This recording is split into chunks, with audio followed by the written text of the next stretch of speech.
Hello everyone, it's Ben and Scott here for What Culture Gaming at Gamescom 2016. It's the end of the day. It is. The last thing you were able to see was Final Fantasy 15, so I just wanted to get your thoughts on it because I didn't get to see it, but you did. What was actually shown to you there? Well, they actually just let us just start the game. Right. I don't know how long you could have played for because eventually we had to nip off and do some other stuff. But I played a good sort of about half an hour of it.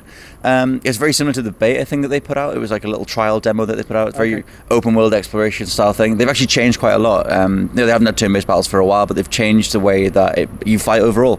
You just hold the button down and he just fights. And so you just sort of like tap different D-pad directions to switch weapons, but it's all one continuous animation.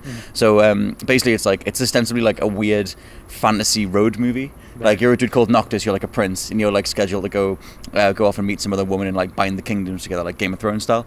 But then along the way, your car breaks down. You have a car. There's lots of like modern tech stuff. Yeah, of course. I'm just realizing how much you don't know about it.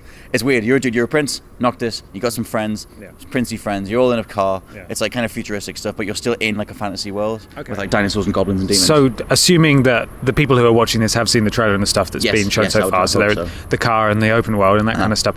Where did it drop you in? You said you started near the beginning. How did that work? If you're keeping up with this so far, what they haven't showed yet is that the game opens with a weird sort of boss battle. You're just like dropped in this massive fire pit of like I don't know what the hell's going on. It's clearly like a sign of things to come, and it actually has quite a weird sort of stilted beginning, and it's a little bit sort of strange. You drop in a boss battle. The controls are quite confusing, and then you're just sort of it goes back to the modern day, and you're on this road trip.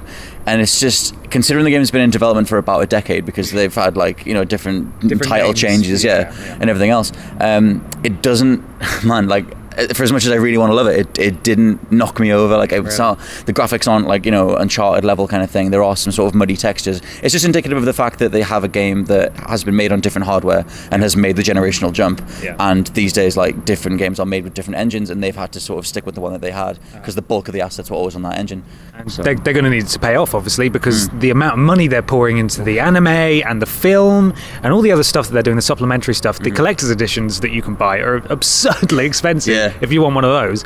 So clearly they're desperate to make their money back. But was there anything that stood out that was good, or that you really liked how they did that, or anything at all? It's sort of the same as when the beta, like the playable demo came out, because Episode Disgaea was the name of the playable episode thing, and it's more the concept is so cool. The concept of like 4 Final Fantasy, like actually to be honest, right, if you played 2001's The Bouncer on PS2, they look like those sort of character models. There's a dude called Gladios or Gladiatorius or something. He's like a big dude, he's one of your guys, and you just sort of hang out as these 4 guys, and that's the appeal. 4 fantasy guys on a road trip, going off slaying monsters, like parking up their car, going off slaying monsters, having a bit of banter, a bit of like back and forth like talk between them. That's totally just the appeal. Lads on tour, right? Yeah, look, that is literally the appeal. If it was Final Fantasy lads on tour, that's pretty much what it is. See, that sounds just terrible to me in every way. It's kind of beautiful though. Like it's kind of awesome. How's the voice acting though? Because if you got the hashtag lads on tour, hashtag bans, it's terrible.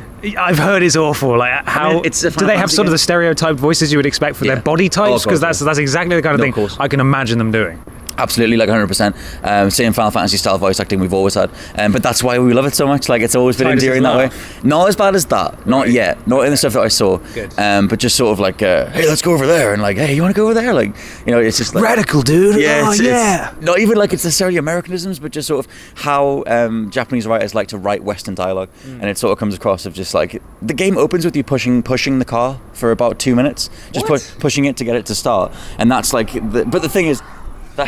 That puts the focus on the 4 guys, and that's what they want you to love. They want you to love the bond between the 4 dudes that are going on this road trip, and it's getting the car on the road and then all hopping in, and then the escapades that ensue.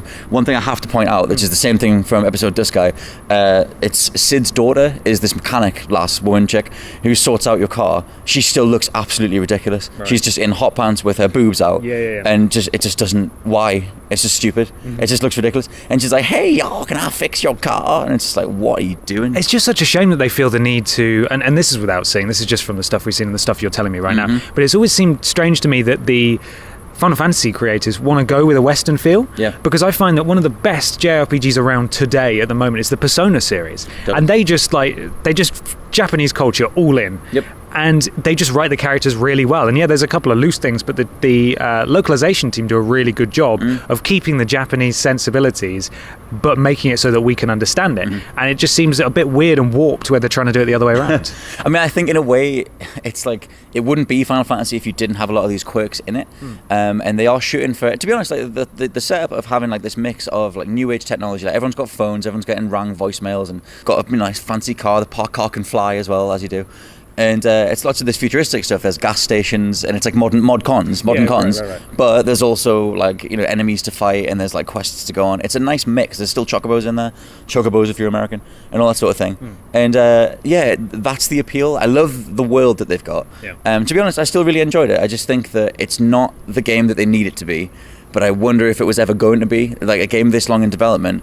They've put they've got the Kingsglaive movie, and there's an anime, and then they got the special editions. They need this to be as big as something like Final Fantasy 7 through 10, and I just don't think that it's going to be. I'm sorry, it's going to be fine, but I think it might just be fine, which sucks. Well, there we go. Thank you very much for watching, everyone. For more on Final Fantasy 15 and Gamescom 2016, keep it locked to What Culture Gaming. I'm Ben. This is Scott. Thank you for watching.